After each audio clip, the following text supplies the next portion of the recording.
Speaker, in recent times, we've witnessed the President, His Excellency John Dramani Mahama, traveling. His very latest one is the one to South Korea. Speaker, it is very important to have the Minister of Foreign Affairs programmed to come and answer why the President has been traveling in the private jet of his brother, whether or not the private jet belongs to the brother. And Speaker, how much the Ghanaian people are paying for the use of that private jet. Speaker, in the same domain, the same minister has to be programmed to come and answer and tell this House the situation of the promise of construction of airports in every region. The minister promised the Ghanaian people that every region is going to benefit from the construction of airports. Speaker, he has to tell us the status of those airports. And Speaker, most importantly, he also said that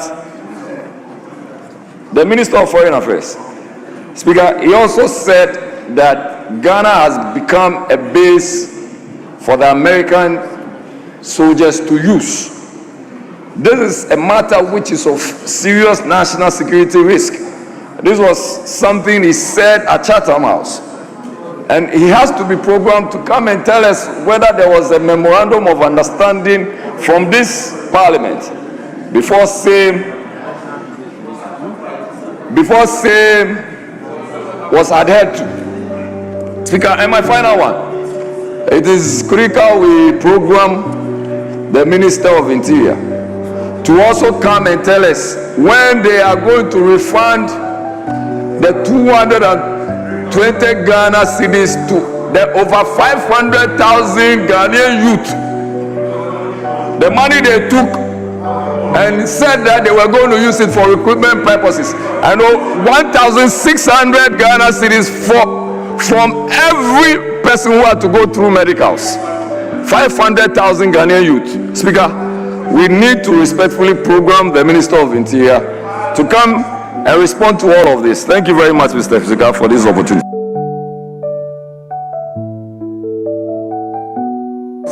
Yes, Minority Leader.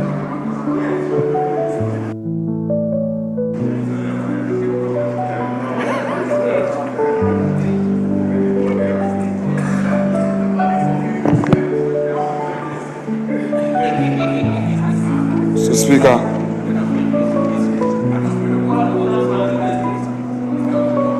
first is this NCA SIM registration.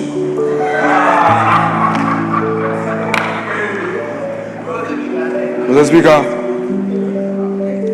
Mr. Edmond Yenchi Fianco, Director General of National Communication Authority, says that the government's planned SIM registration exercise is intended to address some so-called irregularities in previous registration process.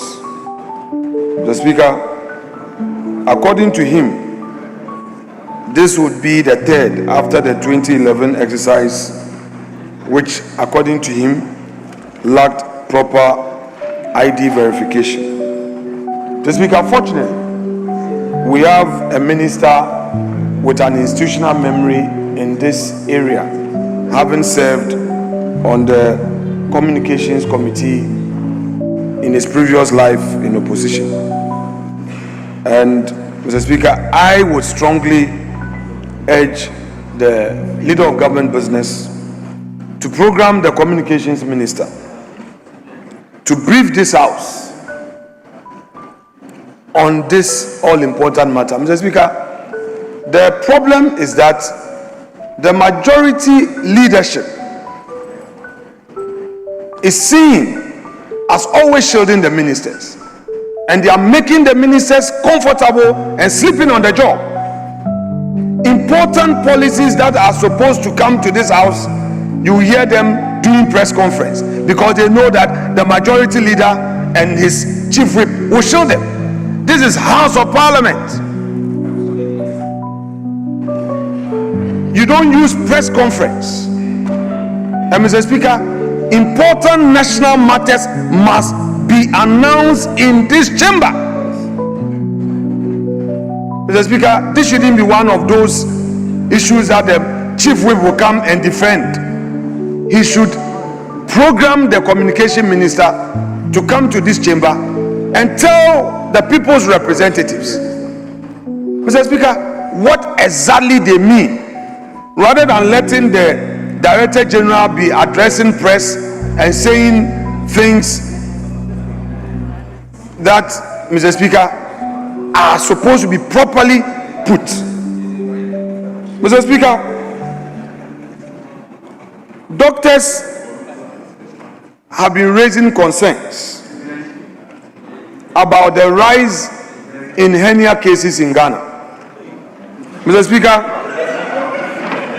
Dr.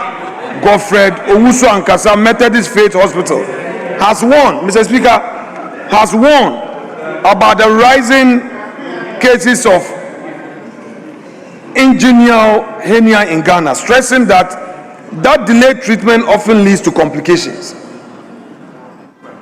Mr. Speaker, the Methodist Health Trust has treated over 800 patients across Ankansa, Aburoso, and Apeja. The nurse manager, Mr. Speaker, Gloria Ejewa Osebuatin, also urged people to seek proper medical care and called on the National Health Insurance Scheme to subsidize hernia treatment. Mr. Speaker, the issue here is subsidizing the treatment. Mr. Speaker, we have heard of the new health fund that was the Ghana Medical Trust Fund, which was scooped out of the health insurance scheme. Mr. Speaker, can the Minister of Health be programmed to come and address this important matter as to whether or not this can also be added to the Ghana Health Fund? Mr. Speaker, it is very important because, Mr. Speaker, there are matters that we may consider trivial, but somebody in the village who has this condition and does not have the means, Mr. Speaker, the thing is that it's not everything that the health insurance covers. And this is one important thing that, Mr. Speaker, we need the ministerial briefing on. Mr. Speaker, so the chief whip, who is now standing in for the majority leader, should take note and program the health minister to come.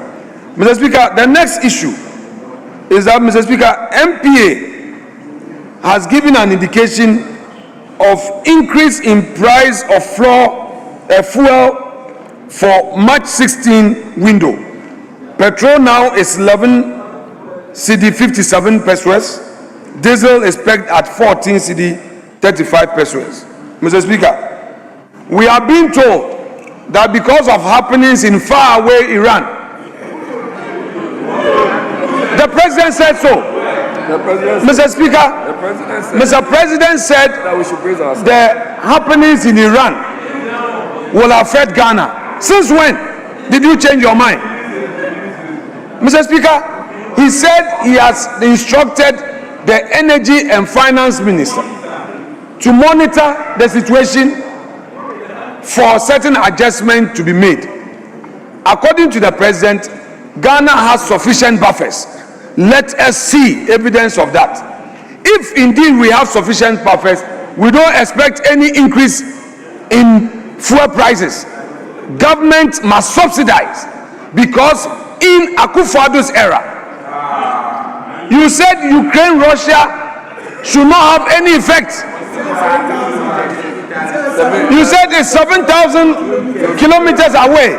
The bombs are not being thrown in Ghana. So, Mr. Speaker, we don't expect anything less Already you have increased electricity tariffs by almost 30%. People, Ghanaians are suffering. This recruitment also is another issue.